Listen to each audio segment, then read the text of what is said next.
Okay, welcome to the show. Bharat, how are you? Good, good. Thank you. Thanks for having me. Thank you for coming through. I sprung this on you very late notice, about 10 minutes notice, but I appreciate you getting in the chair and just taking the confidence to jump on camera and tell us what you've been up to. What's happening? Yeah, no, thanks for having me. And really appreciate this. A bit of background about myself. So I've been in the buyers agent space for this is my first year in the business, and my background's been in finance, working in corporate life for the last 15, 20 years. Basically, just doing data analysis, helping senior directors understand the numbers and the story behind the numbers. So for me, this is very exciting because I've built my own portfolio of properties over the last decade and a half, and so really excited about sort of jumping into this space, which is an interesting time to be in the Australian property market at the moment.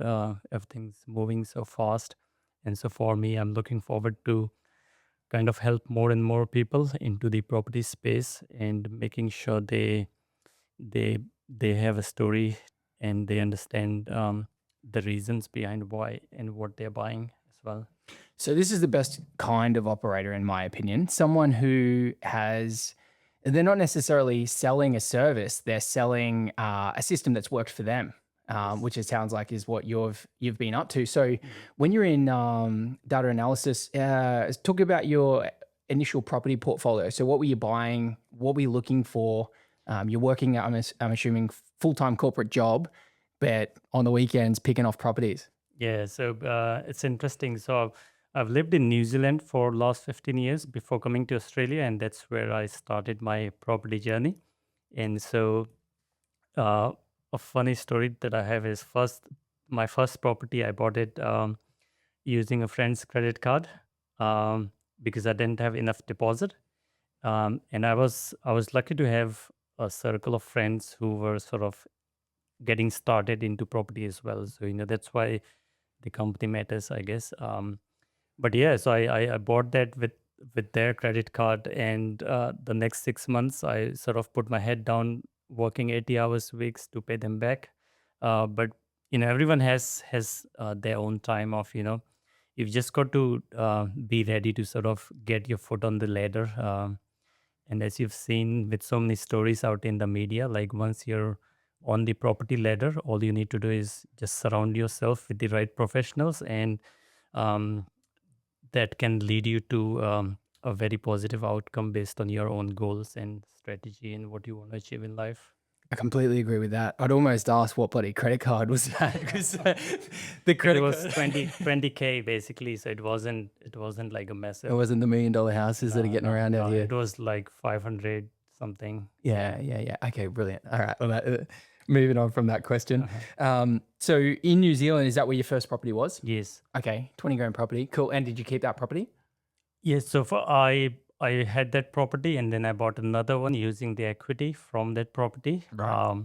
And then recently, last year, we've bought a farmhouse for my dad back in India. So I had to sort of sell off one of the property to use the equity in the house. Yep. And in Australia, I'm rent vesting at the moment, so which is another trendy topic that you would hear quite often these days in the Let's get media. into it. Tell me about it.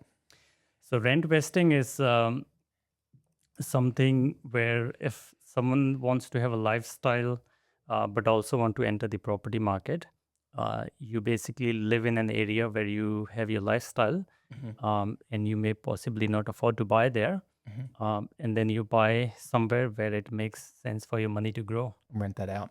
Yeah. Yeah, I like it. Okay, so the data job is in New Zealand. You moved to Australia, or did you start looking for property in Australia before you made the jump? Why Australia? So Australia was basically the move was for some sunshine basically. New Zealand, we've been there 15 years, but we didn't enjoy the weather so much. Um, so yeah, coming to Australia, I still continued doing my finance job, but then I realized that there's so much more in terms of the value that I can add. I wanted to have a bit more better purpose, and that's why I switched into real estate to sort of help more people get into property and sort of avoid the mistakes that I personally made myself with the first few properties. Um, With the finance role, what crossed over into the property, do you think? Like what skill set did you take from that background in corporate into yeah, property? yeah. So it's mostly in the investment side. With finance, you do a lot of data crunching, but also sort of understanding the story behind the numbers and sort of cutting through the noise to make sure you see through the long term picture. And so at the moment we use the same sort of skill set where if someone's wanting to buy investment property, where we start is we ask them what are their future goals.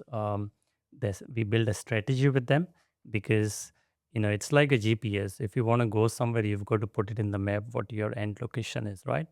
And so if you're just starting out without a goal, then it becomes a bit hard in terms of what kind of property and investment you're going to be looking at. But if you know that you want to build 3 to 4 properties in the next 10, 15 years, then we can sort of work out the strategy and say, okay, these are the kind of suburbs that you should be looking at. Based on, you should initially go for acceleration strategy where you build more and more equity, and then later down the line you can probably sell a few and then use the cash to enjoy your lifestyle or have a passive income after that. So it really depends on the goals that you set for yourself and the lifestyle that you want in future. Yeah, I like it. Okay. So, what's your personal approach to buying property? Are you like just number crunching before you even look at an address? Like, so for me, as an example, Mhm. I'm really big on the data and analytic, as you know. Yes. So I'll look at the suburbs. I'll look at what's coming in the suburb. Mhm. I will do all of the number crunching before I see the facade of the house. I Mhm. essentially won't visit the property until I'm like, Mm. all right, I'm almost buying this thing, so long as it's Yeah. actually standing when I get Yes. there. What's your approach to that? Like, how long's the timeline? Talk me through some of the steps, like from a high level. Don't need to give me all the secret Yeah. sauce, but So like I think once we have a clear strategy to say what your goals are, like whether with property you could be wanting to build equity, or you might already have a few properties and you want a bit of more cash flow because you can't hold the properties with your current income. So based on that, there's tools out there these days where um, you can sort of use those tools to crunch the data and find the right suburbs that fit your strategy. And so that's what I do.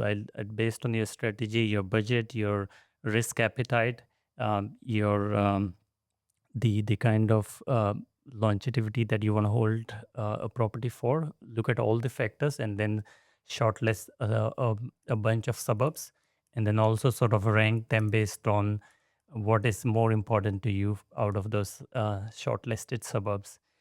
I love this. So we're going to have to get you to drop your links in the show notes Yes. so that people can reach out to you on the back of the show Sure. and maybe take you up on some of those resources because Yeah. I'm definitely going to look at another way to maybe look at the properties that I'm interested in. Yeah. So back to the story. So where families from where? So I'm originally born and brought up in India. Yep. Lived there for 20 years Right. until I did my bachelor's, and Right. then at Then New 21 Zealand. moved to New Zealand. Got it. 15 years there, and then in Australia last 3 years. You got the best part of the journey in the best country, I think. Potentially. Potentially, yeah. Okay, potentially. And it was always corporate finance over now. So Quintop's the company. Yes. How are you finding it? Yeah, it's been good. It's been sort of challenging to start with, as with most small businesses. You've got to be in the market, be seen, be visible. But yeah, like I'm really looking to add value.